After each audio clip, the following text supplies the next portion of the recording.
right, so over the past 4 years, President Obama, in order to push through his radical agenda, has flat out lied to you, the American people.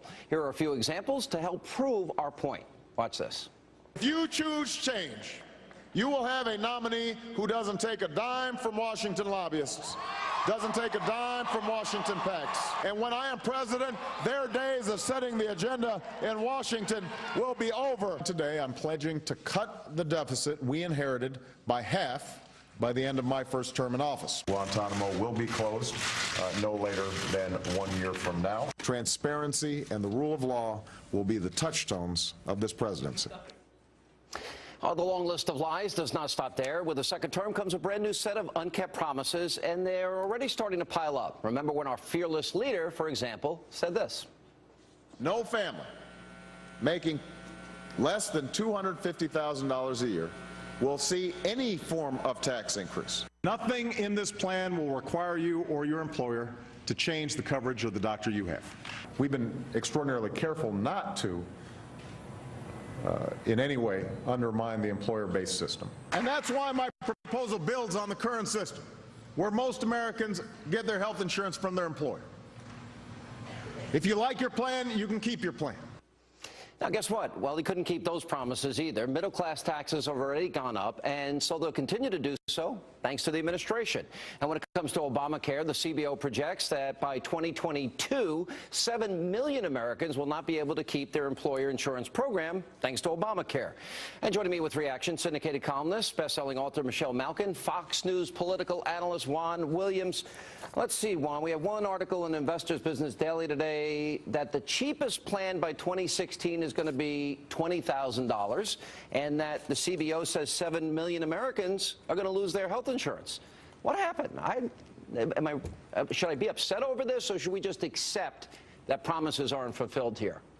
Well, I don't understand how it's any promise broken. I think everybody knows the Affordable Health Care Act is going to be implemented in stages, Sean, and these things, just like Social Security when it started, Medicare when it started, Medicaid, they all have some difficulty in their startups. What the CBO was saying was not everybody's going to sign up right away, and so some cases you're going to have situations where there's a lack of coverage or there's an increase in cost of coverage. That's why there's an individual mandate, but it just takes time for that to be put in full place, and that's why it's done over several years. All right, Michelle, there seems to be one good excuse after another, all broken promises, unfulfilled. Why do I expect the media, if it was George Bush, we might have a different reaction?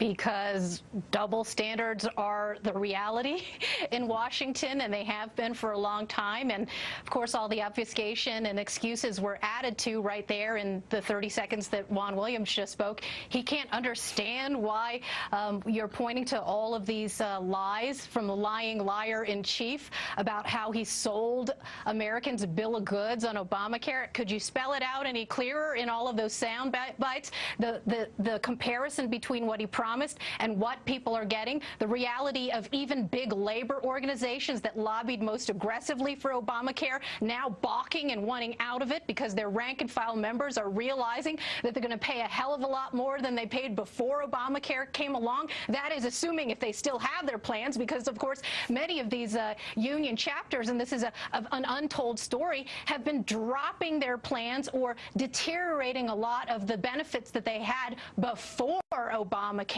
As for all of the rest of the litany of lies and promises that he made that have been broken, all you have to do is go on Twitter every day and hear from all of these young people who are discovering that their paychecks are getting smaller and shrinking as a result of the payroll tax hikes that were embraced by this president, and the long litany of taxes that are still yet to hit people in the pocketbooks. Yeah, that's the reality, and I guess outside of the Beltway bubble, people are feeling it. You know, Juan, if you remember, they made a big deal, the president did, to say that this would be under $900 billion. The recent estimates now have gone up to $2.8 trillion, a lot more than what they estimated. The cheapest plan they're saying now is going to cost $20,000, family plan, by 2016. And the House report that came out said Obamacare compliance will take a staggering 127 million man-hours. Do you not see any problems in this at all? You not see that this is problem? I think you're. I mean, you're looking. The sky is falling. The sky is falling. Obama is bad. But I'm just telling you. In fact, what the CBO has shown is that the rate of increase in terms of health care spending in the country has gone down for the last 2 years. That's good news, Sean, and I think that's part of this process of putting in the Affordable Health Care Act. Well, hello, reality check.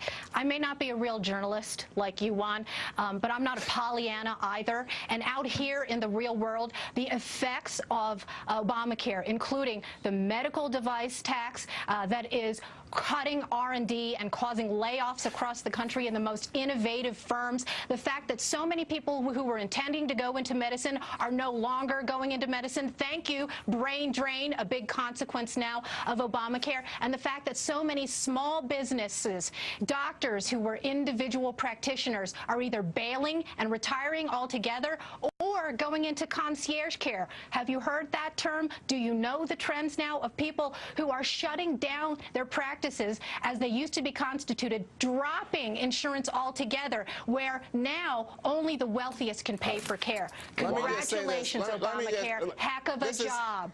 Let me just ask you to calm down a second and just think about what's going on here. This system, this healthcare system that the Affordable Health Care Act is trying to fix, is something that took a long time to break. You remember that under President Bush, we had the Prescription Drug Act, the Part D, not funded. That's what contributed to the strain that we see right now on Medicare. And it also contributed to the downfall of the Republican Party. I oppose that, Juan. Okay. I'm just saying, you want to give the whole picture to the listeners here, and that's part of the story, Michelle. And if you try to fix a system that's badly broken, that's driving big business to deficits, it's going to take some time. There are going to be some slip-ups. I think we ought to say they're fixing nothing. They're destroying it. Care Act. All right, guys, good to see you both.